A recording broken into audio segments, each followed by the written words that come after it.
യേശുക്രിസ്തുവിന്റെ ധന്യമുള്ള നാമത്തിൽ എല്ലാവർക്കും സ്നേഹ വന്ദനം. ഏറെ നാളായി കൺമനാശയായി കാത്തിരുന്ന എൻ്റെ പ്രിയനെ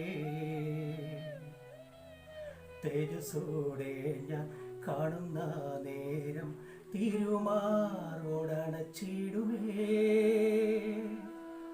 ദൂരസംഗമാകവേ എന്നെ എതിരേൽക്കുവാൻ സദാ സന്നദ്ധനായി നിന്നിടുന്നേ. ശുഭ്രവസ്ത്രധാരിയായി എൻ്റെ പ്രിയന്റെ മുൻപിൽ ഹല്ലേലൂയ പാടിടും ഞാൻ, ഹല്ലേലൂയ പാടിടും ഞാൻ. ഇമ്മാനുവേൽ പ്രയർ മിഷന്റെ ഉറവ് എന്ന ഈ പ്രോഗ്രാമിലേക്ക് ഏവർക്കും സ്വാഗതം. കർത്താവിൽ പ്രിയപ്പെട്ടവരെ, കഴിഞ്ഞ ദിനങ്ങളിൽ നമ്മൾ ചിന്തിച്ചത് മുടന്തിനെ കുറിച്ചായിരുന്നു. അമ്മയുടെ ഉദരത്തിൽ വെച്ച് മുടന്തായ മനുഷ്യൻ സുന്ദരമെന്ന ദേവാലയ ഗോപുരത്തിന്റെ വാതിക്കൽ ദിവസം പ്രതി ഭിക്ഷയ്ക്കായിരിക്കുമ്പോൾ പത്രോസും യോഹന്നാനും 3 മണി നേരത്ത് ദേവാലയത്തിൽ ആരാധനയ്ക്കായി കടന്നു ചെന്ന് ഭിക്ഷ യാചിച്ചപ്പോൾ എന്തെങ്കിലും കിട്ടുമെന്ന് വിചാരിച്ചുകൊണ്ട് അവനെ ഉറ്റുനോക്കി. എന്നാൽ പത്രോസ് പറഞ്ഞതിങ്ങനെയാണ്: ഞങ്ങൾക്കുള്ളത് നിനക്ക് തരികയാണ്, പൊന്നും വെള്ളിയും ഒന്നും ഞങ്ങളുടെ കയ്യിലില്ല, ഞങ്ങൾക്കുള്ളതോ നിനക്ക് തരാൻ പോവുകയാണ്. യേശുക്രിസ്തുവിന്റെ നാമത്തിൽ എഴുന്നേൽക്ക എന്ന് പറഞ്ഞപ്പോൾ അവൻ ചാടി എണീറ്റ് അവൻ തുള്ളിയും ചാടിയും മഹത്വപ്പെടുത്തിയും കൊണ്ട് ദേവാലയത്തിലേക്ക് കടന്നു ചെന്ന് ദൈവത്തെ ആരാധിച്ചു. ഒരു സന്തോഷത്തിന്റെ അനുഭവം. ഇന്ന് അതിനോടനുബന്ധിച്ച് മറ്റൊരു മുടന്തിനെ കുറിച്ച് പറയാൻ ആഗ്രഹിക്കുകയാണ്. അതൊരു കഥയുമായി ബന്ധപ്പെട്ട് തുടങ്ങാം. ഒരു രാജ്യത്ത് ഒരു രാജാവ് ഉണ്ടായിരുന്നു.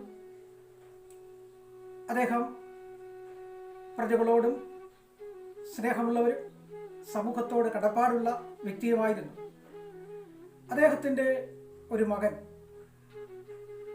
കുടുംബമാണ്, ഭാര്യയുണ്ട്, കുഞ്ഞുണ്ട്. അവരൊക്കെ വളരെ സന്തോഷമായിട്ട് ജീവിക്കുകയാണ്. ആ മകൻ വിശക്കുന്നവർക്ക് ആഹാരവും ദാഹിക്കുന്നവർക്ക് വെള്ളവും ഒക്കെ കൊടുത്ത് ആ സമൂഹത്തിൽ നല്ല നിലവാരമുള്ള ഒരു വ്യക്തിയായിട്ട് തന്നെ മുന്നോട്ട് കടന്നു പോവുകയാണ്. അപ്പോഴാണ് ശത്രു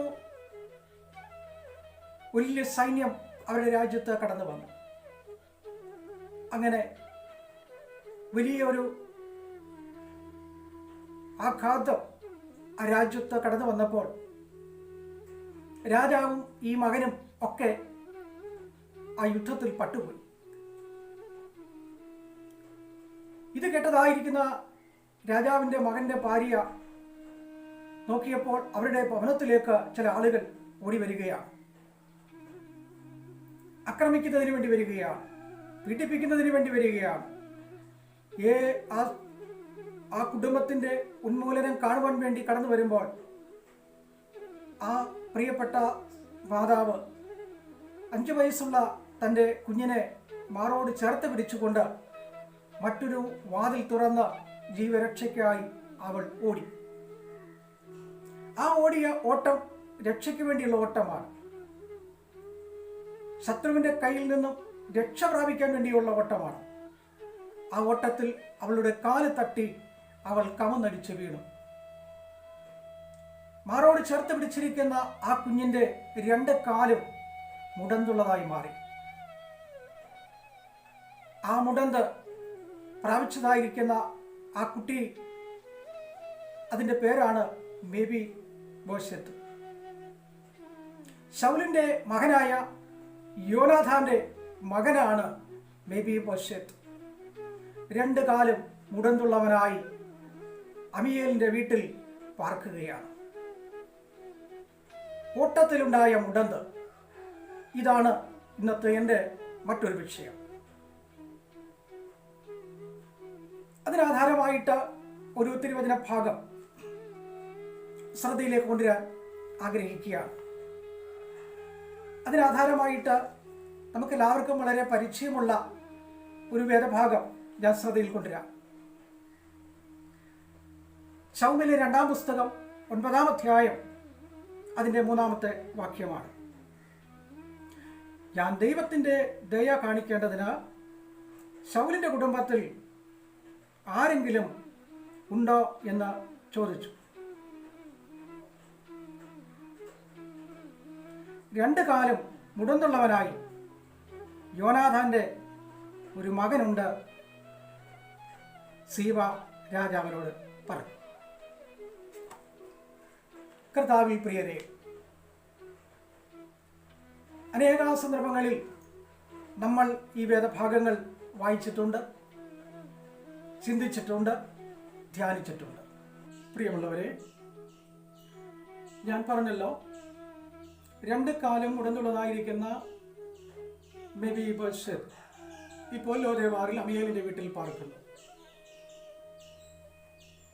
ശമൂവേലിന്റെ 2-ാം പുസ്തകം 9-ാം അധ്യായം അതിന് 3-ാമത്തെ വാക്യത്തിൽ വായിക്കുമ്പോൾ, എന്നാൽ ദൈവത്താൽ ദയ കാണിക്കേണ്ടതിന് ശൗലിന്റെ കുടുംബത്തിൽ ആരെങ്കിലും ഉണ്ടോ എന്ന് ചോദിച്ചു. 2 കാലം മുടന്നുള്ളവനായ യോനാഥാന്റെ ഒരു മകനുണ്ട് എന്ന് രാജാവിനോട് പറഞ്ഞു. ഇസ്രായേലിന്റെ 1-ാമത്തെ രാജാവായിരുന്നു ശൗൽ.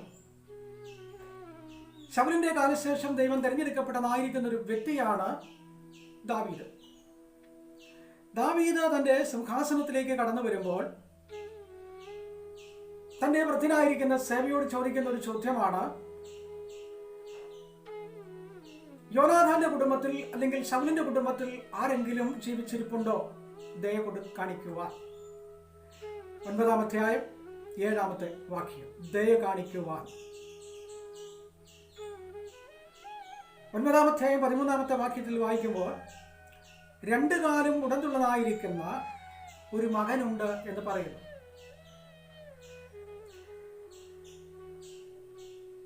ദാവീദ് തന്റെ സിംഹാസനത്തിൽ വരുമ്പോൾ, രാജഭരണം ഏറ്റെടുക്കുമ്പോൾ, ആദ്യമായി ദാവീദ് തന്നെ ഈ സ്ഥാനത്തേക്ക് കൊണ്ടുവരുവാൻ യോഗ്യനായ ഒരു വ്യക്തി ഉണ്ടായിരുന്നു. അത് മറ്റാരുമായിരുന്നില്ല, അത് യോനാഥാനായിരുന്നു.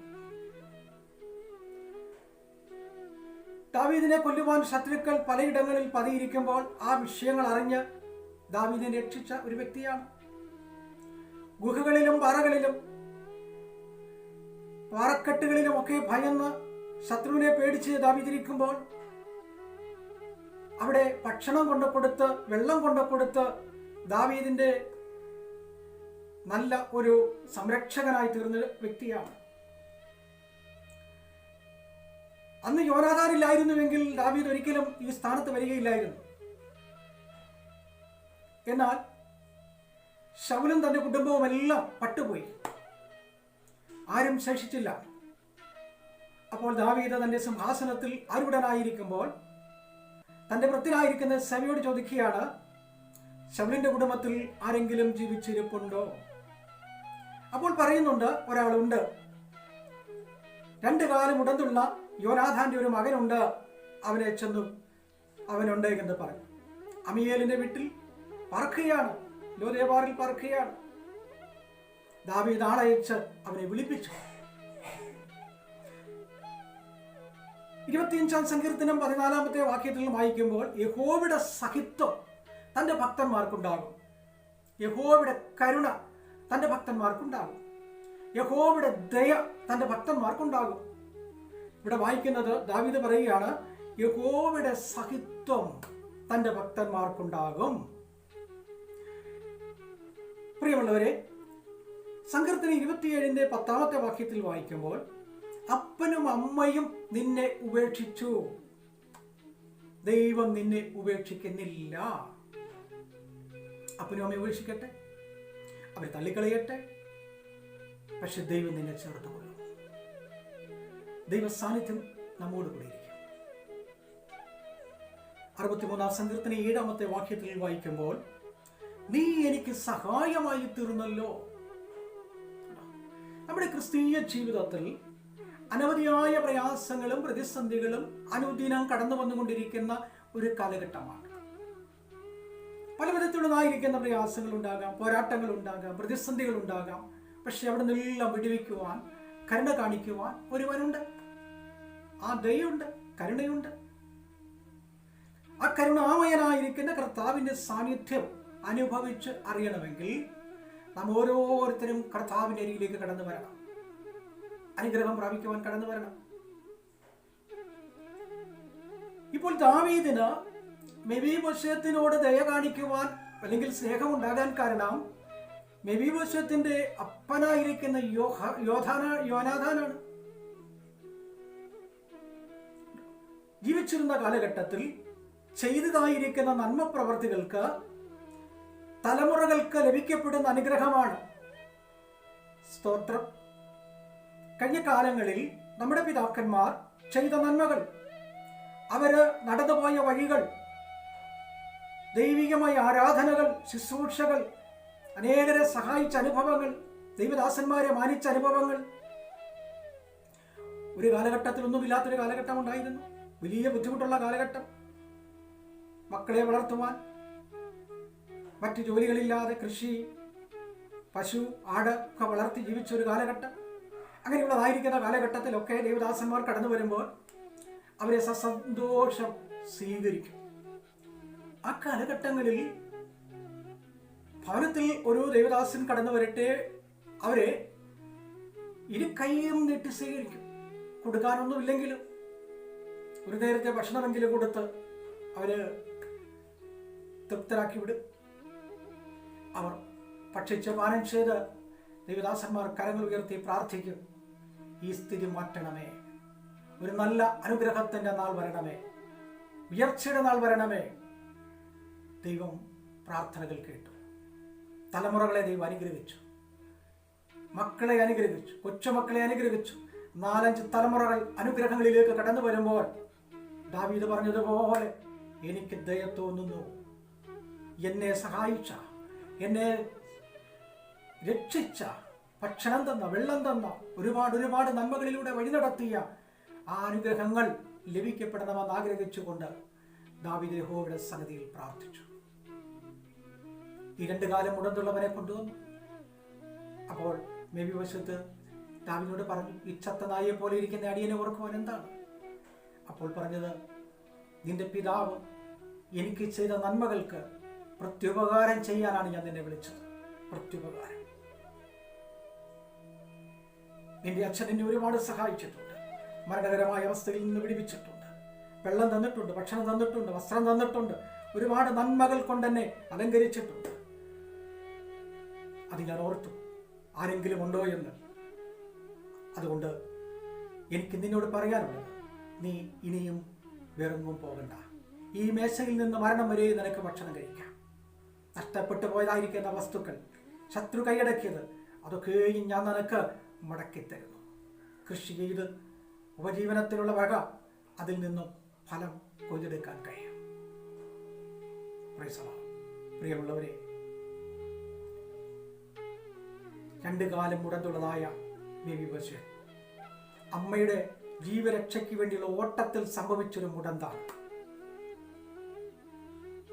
നമ്മുടെ ജീവിതത്തിൽ മുടന്തുകളുണ്ടോ?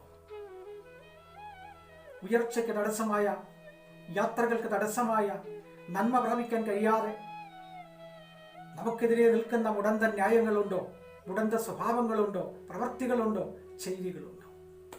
ഇന്ന് പകൽക്കാലം നാം പ്രാർത്ഥനയോടെ കടന്നു വരുമ്പോൾ, കർത്താവേ, എനിക്കെതിരെ മുടന്തുകൾ ഉണ്ടാകാം, എൻ്റെ ഉയർച്ചയ്ക്ക്, എൻ്റെ നന്മകൾക്ക് ആ മുടന്തിനെ നീ മാറ്റണം.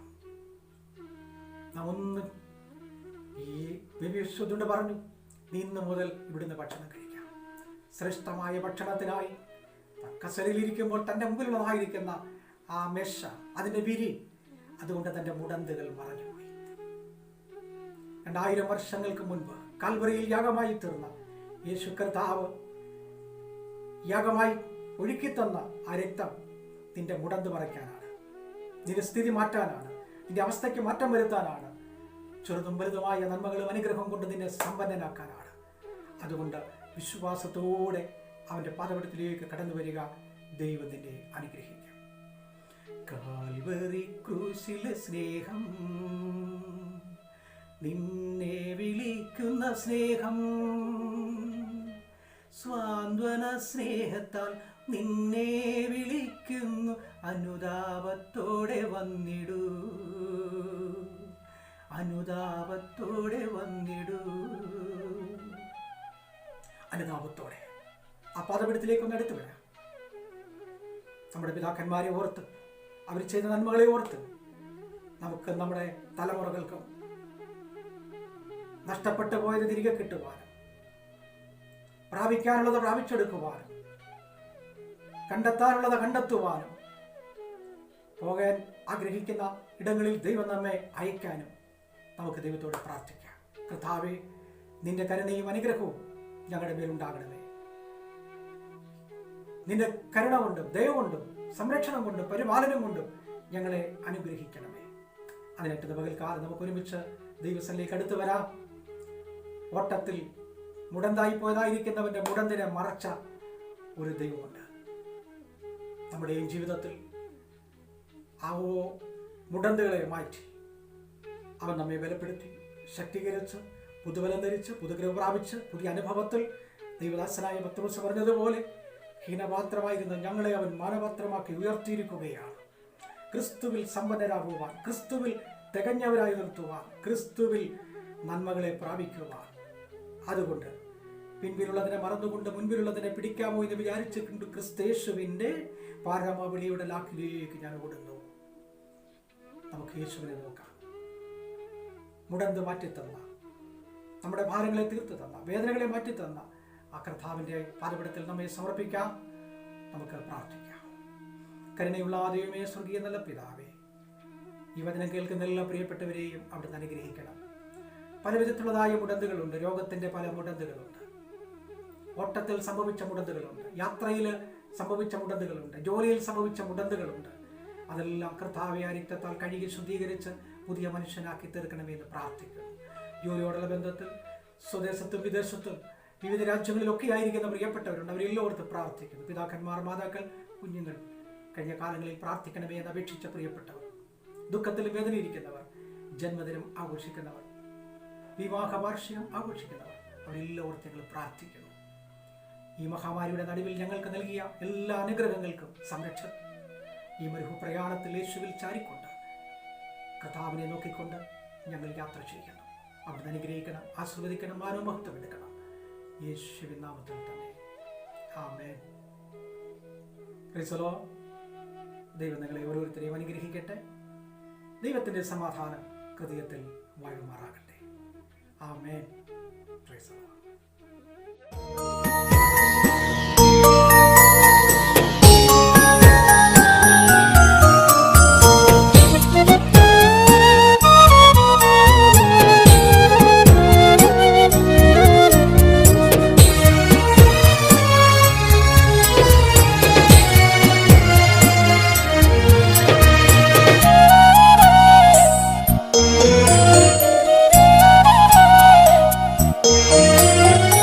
എന്റെ ദൈവം മഹത്വത്തിൽ ആദരവാനായി ജീവിക്കുമ്പോൾ, എന്റെ ദൈവം മഹത്വത്തിൽ ആദരവാനായി ജീവിക്കുമ്പോൾ, സാധു ഞാനീ ക്ഷോണി തന്നിൽ ക്ലേശിപ്പാൻ ഏതും കാര്യമില്ലെന്നെൻ്റെ ഉള്ളം ചൊല്ലുന്നു. ഏതും കാര്യമില്ലെന്നെൻ്റെ ഉള്ളം ചൊല്ലുന്നു. എൻ്റെ ദൈവം മഹത്വത്തിൽ ആദരവാനായി ജീവിക്കുമ്പോൾ,